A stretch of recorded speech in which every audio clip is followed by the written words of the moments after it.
Assalamu alaikum. Hello viewers. Welcome to our today's session English speaking Rabiul. You learn English in a very easy way from here. Dear learners, today I am going to discuss about a very important topics of English grammar for secondary and higher secondary level, that is completing sentence.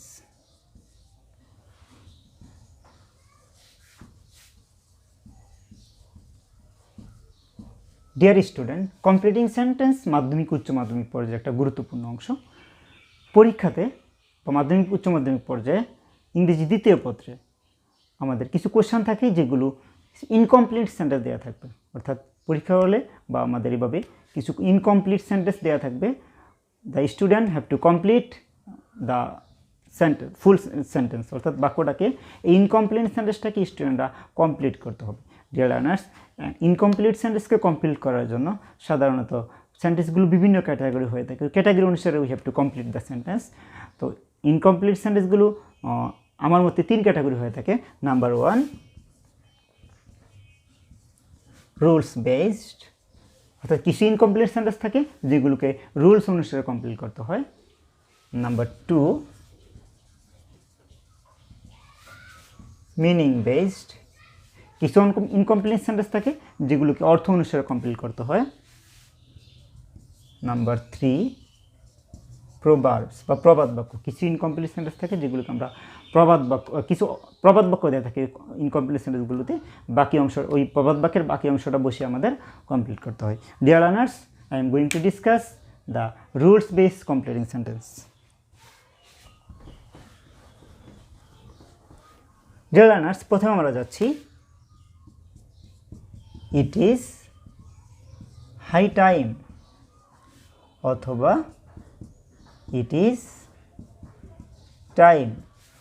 It is high time বা it is time, এই দুইটা শব্দের অর্থ বোঝায় এখনই বা উপযুক্ত সময়ে।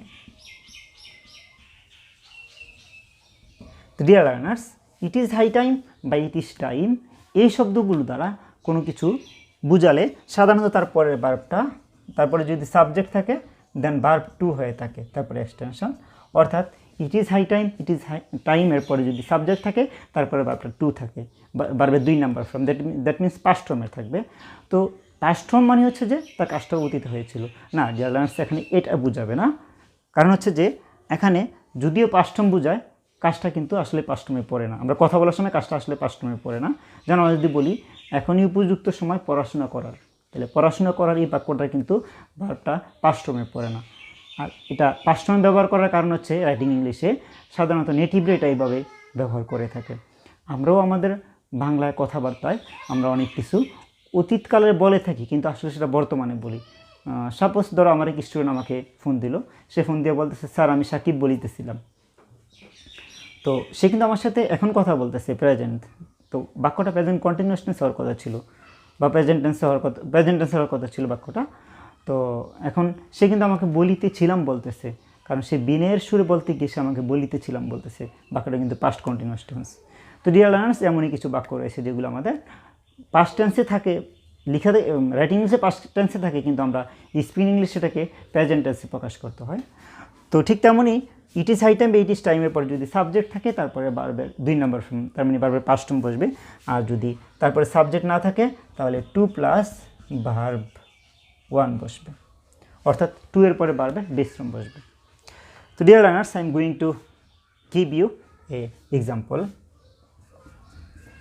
ইট is high time, it is high time, এখনই সময়, এতটুকুই আসলো পরীক্ষার হলে। বাকি অংশগুলো ফাঁকা রাখলো, কী করবো আমরা, কীভাবে পূরণ করব? আমরা তো জেনেছি ইট ইজ হাই টাইমের পরে আমরা যদি সাবজেক্ট বসাই তাহলে ভার্বের 2 নাম্বার ফর্ম বসাবো, সাবজেক্ট না বসালে 2 প্লাস ভার্বের বেস ফর্ম বসাবো। তাইলে উপযুক্ত সময়, কিসের উপযুক্ত সময়?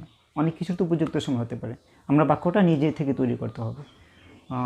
ইট ক্যান বি গল্প করার উপযুক্ত সময়, বা হতে পারে এটা বাইরে যাওয়ার উপযুক্ত সময়, বা হতে পারে এটা পড়াশোনা করার উপযুক্ত সময়, বা হতে পারে খেলতে যাওয়ার উপযুক্ত সময়। তো আমরা যেভাবে প্রকাশ করি, তাইলে এটা উপযুক্ত সময় আমরা বাড়ি যাওয়ার যদি বলি তাইলে উই ওয়েন্ট হোম, এটা বাড়ি যাওয়ার উপযুক্ত সময়। বা আমরা যদি উই ওয়েন্ট হোম না দিই, আমরা যদি সাবজেক্ট না দিই, তাহলে আমরা এখানে বসাতে পারি টু গো হোম। অথবা আমরা ইট ইজ হাই টাইমের পরিবর্তে আমরা বাড়ি যে না দিয়ে আমরা বললাম যে আমাদের খাদ্যাভ্যাস পরিবর্তনের উপযুক্ত সময়, তাহলে আমরা দিতে পারি we changed our food habit. আমাদের খাদ্যাভ্যাস পরিবর্তনের উপযুক্ত সময়।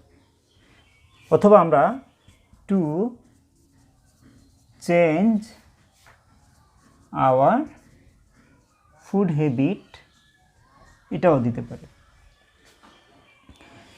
তো ডিয়ার লার্নার্স, আমরা ইট ইজ হাই টাইমের পরিবর্তে ইট ইজ টাইমও ব্যবহার করতে পারি। আমরা যদি ইট ইজ টাইম ব্যবহার করি তাহলে কী অর্থ প্রকাশ করে? একই অর্থ প্রকাশ করবে, it is time we got down from bus. অর্থাৎ আমরা বাস থেকে নামার এখানে উপযুক্ত সময়।